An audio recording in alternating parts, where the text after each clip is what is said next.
यो म अहिले धनकुटाको अखबाटारमा छु र यो पारी देखिएको चाहिँ भोजपुरको मचुवाटार हो र यो बिचमा झोलुङ्गे पुल छ। यहाँसम्म रोड आएको छ र यो पारी पुलको पारिपट्टि पनि रोड आएको छ र यो बिचमा अरुण नदी छ र यो अरुण नदीमा चाहिँ पुल छैन।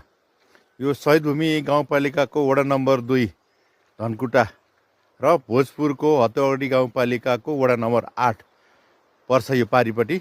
यो वारिपट्टि चाहिँ शहीदभूमि र यहाँ चाहिँ झोलुङ्गे पुल छ। यो झोलुङ्गे पुलमा चाहिँ यो मुनि अरुण नदी छ र यो पुल चाहिँ बाट सयौँ मोटरसाइकलहरू आवत जावत गर्छन्। अहिले बिहानै छ, त्यो भएर खास मान्छे हिँडेका छैनन् र यो भोजपुरको दक्षिणी भेग जोड्ने ठाउँको पुल हो र यहाँ चाहिँ मोटरेबल पुलको इस्टिमेट भएको छ, डिजाइन भएको छ, तर बजेट परेको ठेक्का नलाग्दाखेरि यो चाहिँ निर्माण काम नभएको कुरा जानकारीमा आएको छ र यो पारिपट्टिको मचुवाटार र यो पारि भोजपुर देखिएको छ है। यो हाम्रो शेरधन राई दाईको निर्वाचन क्षेत्र र उहाँको यो आदर इलाका हो।